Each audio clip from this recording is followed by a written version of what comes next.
Hello everyone, welcome back to the Gran Turismo weekly race guide here in 2021. It's week 49 and in the background you can see some Toyota Yarises and we are at Brands Hatch Indy. So it's a small circuit in some small hatchbacks. Let's have a look at the race details then. We're racing 7 laps here at Brands Hatch. It's a grid start and we're on sports medium tyres. Now this one is a little bit boaty, if I'm honest. It's very much feels like a little bit of floating around those corners. So you do have to be careful of the understeer, but then suddenly it grips. Very bizarre is what I can say. And it's a bizarre race. Let's jump to the race then and let's have a look exactly what happened. Here we are then at the start of the grid. Flash away. Nice to see everyone flashing, or lots of people flashing. Only 11 people are making the start here. The 12th decided to go to Narnia before the race had even started. -1 brake belts there. That's what you need. And no traction control needed in this Yaris either. Just foot to the floor and off you go. Nice and easy. And change gear quickly. Somebody had a terrible start there. The German, my word, it stopped the French driver there. But we're up into P9 already, coming into P8 very quickly on the inside of Shelty then. And it looks like we're going to get this done potentially. And we're looking up the inside of the Dutchman as well. Heading towards this corner then. Are we going to get it done? Not quite. Somebody's well on the way outside there. Oh, that's Skull Crusher on the outside there. So we just lose out here. And then the Dutch driver is going to get that back. So now we're going to have a good race with Shelty out of Graham Hill then. Heading towards this left-hander. Now, this, I would never say do too wide, but me and Shelty showing you how it's done there. Beautiful racing with Shelty there as we go into this right-hander. Now, if you're wondering where all the new stuff is, I did promise new stuff. I had the meeting overran today, and yeah, I was a little bit late. Most of it is done. It just takes a little bit longer to render, so it's the not new version today. And next week, we'll hopefully have the new version. So do keep your eyes and ears posted. We look behind ourselves to look at Shelty. Decides to go visit the realm there. Goodbye, Shelty. Nice knowing you there. With a little bit of a spinalla there as well. Beautiful artistic stuff there from Shelty. Right, can we make any positions here? So heading down towards Graham Hill. I'm looking to get a good run here. The Dutch driver goes a little bit wide here. So I try and get cheeky, get down the inside then. I am only just alongside, but I am alongside. You see the tap there, and then they just come across, and there's a slight tap, so I have to back out that a little bit. Very cheeky of me to try and go for that, but I do believe that was a fair attempt, and it's status quo for now with Achum 83. So we're actually looking down the inside there. They ran a little bit wide here, and we are finally up into P7. The cursed one is up ahead. Can we get to the cursed position once again? Well, in towards turn 1 we go. A bit slower, a little bit tighter line. We leave that corner and we decide to do our Shelty impression here. Spin round and straight into the barrier. I think Shelty's was a little bit better, to be honest with you. But can we actually get going before Shelty appears? And we can just. Let's advance a bit further on. But we do catch up to the French driver who got absolutely nuked at the start, really. So we try around the outside here. It was very cheeky of me, but he didn't leave any room. So I was like, okay, yeah, that was a bit too cheeky from my part. So no time lost, really, in the grand scheme of it. It was just a bit of a cheeky move, which didn't pay off. Anyway, round we go on the last corner. And let's see what we do heading towards turn 1 then.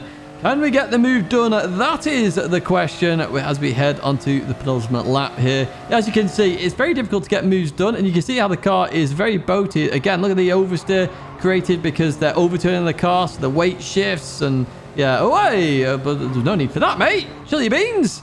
And yeah, that's caused us all to outbrake ourselves with that little tap there. But hey, we get the move done. Shelty follows suit. Anyway, let's go to a track guide. That's why you're here for.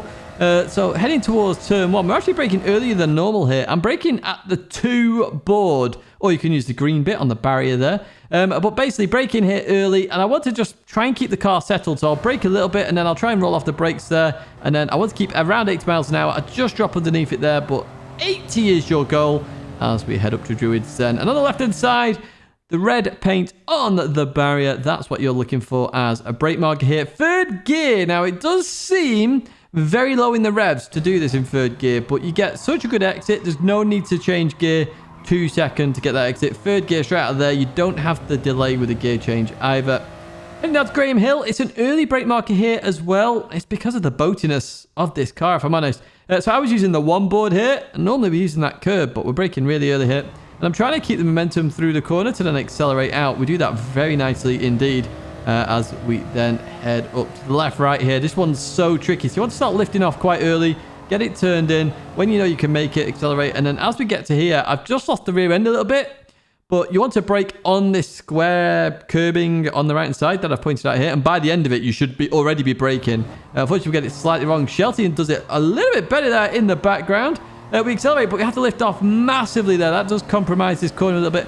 How the Dutch driver ended up there, I do not know. They were actually inside the barriers. But we're going to come home in P7 there, and hopefully that lap guide is very helpful to you race Ayers out there who like the road cars and the short circuits and the scrappy racing.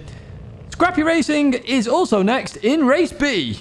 Yes, it's Monza then for Race B, specifically Group 4 at Monza, which does mean the bug does come to play here. The Bugatti, that is, and not a Volkswagen Beetle. Let's have a look at the race details first of all. We're racing 4 laps here at Monza. It's a rolling start, and we are on racing medium tyres. So all a grip for days with this one.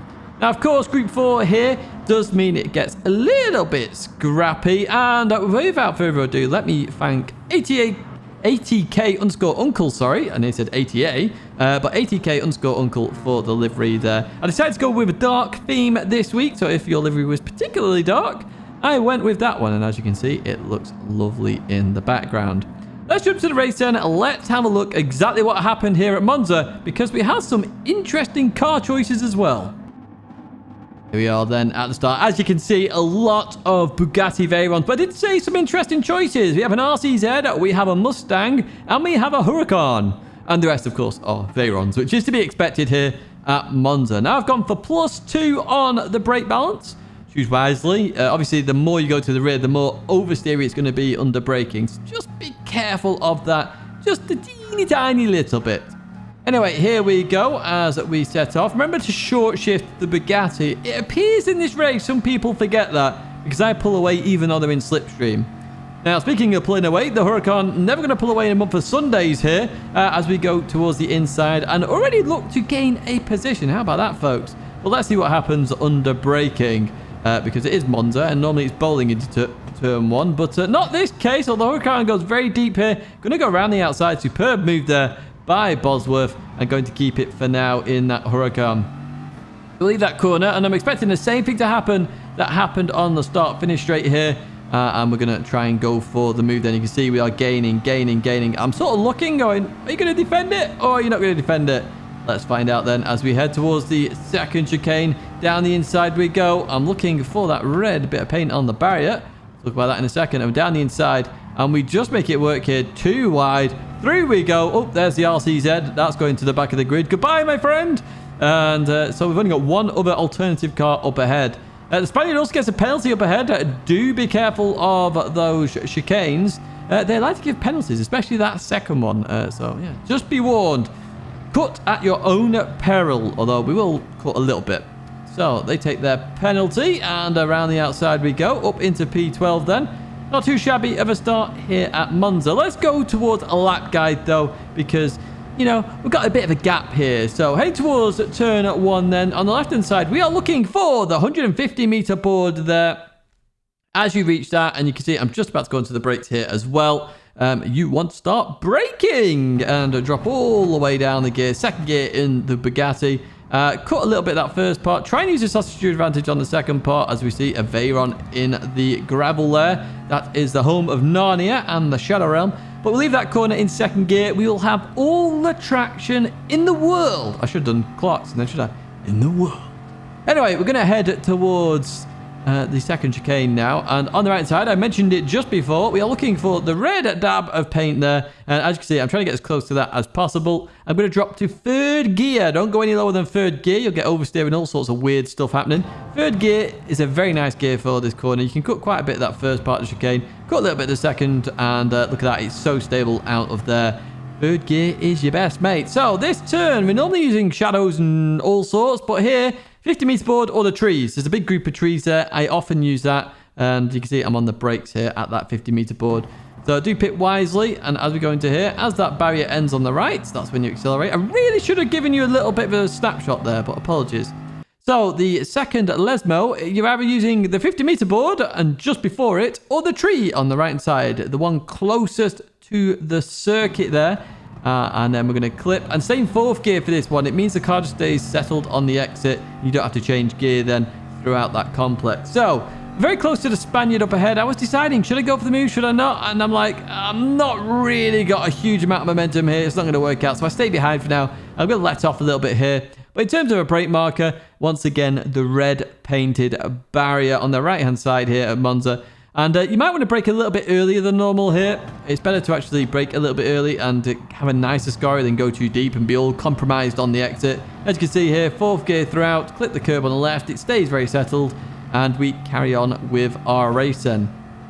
So heading toward, well, actually, before we head towards Parabolica, Tidgney there has had a bit of an awful one. Stays very consistent though, so good sportsman-like stuff there in terms of the line. But Parabolica, you're looking for that 100-meter board on the left-hand side. Just as that disappears off the screen, so you're braking just after this one. That's when you're going to go on the brakes here. And 4th or 3rd gear, depending if you go a little bit too deep. But as you reach that lamppost on the right-hand side, in the middle of the corner, that's when you want to go full throttle. If you go any earlier than that, you might understeer. If you go on it or later, you will definitely make the corner. Right, let's go a bit fast forwardy here. That's the lap guide done. In towards turn 1 then. And the Mustang is fighting with the Veyrons here. The Mustang's quite good here, actually, to be fair. And the Mustang looking to try and keep that position then as it will leave that corner. So now you're seeing the difference between the Mustang and the Veyron. So the Mustang holding its own there as we go through the Curva Grande. And what are we going to do then? So I am going to start to look towards the left-hand side. I've got a bit of a run here on the Mustang. In towards the braking zone we go. Once again, looking for that red dab of paint. I've got to be careful of cars up ahead here. We go side by side. And the Mustang decides that better escape here. Kaleido goes off. And we have Tidgney come back through there. And now has a 1.5 second penalty. So, yeah, their penalty is going up, up, up, and up. And their day gets worse by a spin there straight into me. And straight round. Oh, and a jumpy spin as well in the rear view mirror. How about that, folks? I hope you caught that one as we went through Lesmo 2. That is a spin and a half, that one. Well played with that. And you can see Jorge there. And they, once again, stay consistent with their racing line. If you do get a penalty, stay consistent. Let the driver behind decide where to go. Just keep to your line.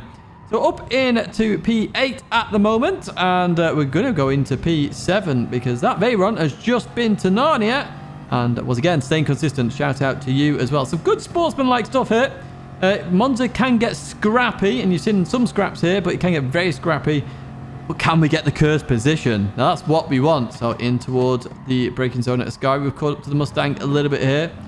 So through we go. I'm going to cut a lot. I did think I was going to get a penalty for this. I don't get a penalty, but Baracus does get a penalty. 0.5 of a penalty. So I'm like, oh my word. If I get within a second, that P6 is mine. So, heading in towards the Parabolica then, we're looking to get as close as we can. You see McLaren there? I missed the McLaren of a blue racer there, so we do have an alternative car as we head towards the line. Then, are we within the second? Are we getting the cursed one? Let's find out. And we just do it. And I can tell you it's by a tap. We also get the fastest lap of the race. Happy days with that one. But look at that. We are in the cursed one. Good stuff. Good racing. And it said happy days again. Let's head to race C. Welcome to Alsace then, but this is in reverse. Now, we don't do this one very often at all. And I must admit, I was not looking forward to this one, but we'll have a look at what happens in just a second. Now, we are in Group 3. You can see that in the background. Let's have a look at the race details then. We're racing 10 laps here at Alsace reverse. I keep wanting to call it a Ascari for some reason. It's a rolling start. Do be careful with that rolling start. We're on racing softs and medium tires. Both are required. ×2 fuel, ×6 tires. That's all you need to know in terms of the race details. And in terms of delivery, a big thank you to Boss K80 from Driver's Room. Do check Driver's Room out. They do a ton of liveries constantly. I do keep reposting them as well. And maybe if you need a livery, they can do one for you as well. Let's jump to the race then, and let's have a look exactly what happened. Here we are at the start. Then I did actually say my car, which is the FT1 I've picked, and that seems to be top of the leaderboards. Mixture of all sorts in here, though. Got NSX, got a Beetle, got a WRX, M6 GT3 there. And my brake balance for the FT1 I've chosen is -1 because the rear tyres do like to spin themselves up a little bit in this FT1. Now, the car you want is the one that's actually really good on tyres because the difference between the softs and the mediums is night and day. So some people have actually chosen some very nice choices here. A weird way of saying it, obviously. And you'll see that later on in the race. So we're just warming up our tyres here. Remember, when there's tyre wear, there is tyre temps. And you notice they're on traction control 1 as well. This is just so I survive this first part of the circuit. It's very oversteery here anyway. And while I may lose time, I'd lose more time if I spam. Let's be honest with you. And I've only had 5 minutes practice at this circuit. So we're going to continue on towards this left-hander then. And the French driver goes a little bit deep there. And we're going to get a run just... Oh, we're a little bit compromised there on the exit. And you can see everybody just darting away there in the distance. But we do get it done here. And we're going to chuck it in here and then let off near that tree, which we'll talk about shortly because that is a very important tree. Anyway, we catch up to the Italian on lap 3, and then it was a decision of do we pit or do we carry on? Now, in my head, I was going to pit, but for some unknown reason to science, I decided to take a really wide line, forgetting the pit entrance is right there. What an absolute plebby pit entrance, but it's only a 10-second pit loss here, so do be careful of that. The undercut is huge, though, so if you are stuck in traffic, an undercut will absolutely give you nights and day loads of room and loads of time gain on people up ahead. So do keep that into consideration. We catch up to the French driver then. Lap 5 already. See, not much has happened in the meantime. And they just lose a little bit again on the same corner. Very tricky corner to get right that. You'll see that later on as well. Let's come here. A little bit of contact. Nothing major here. But they've got the inside here. And it looks like they're going to keep this. They're giving me just enough room here. Down in towards this left-hander then. Another hard corner to get right. There's quite a few of these around the circuit. And the soft runners coming in at the end of lap 5 then to halfway through.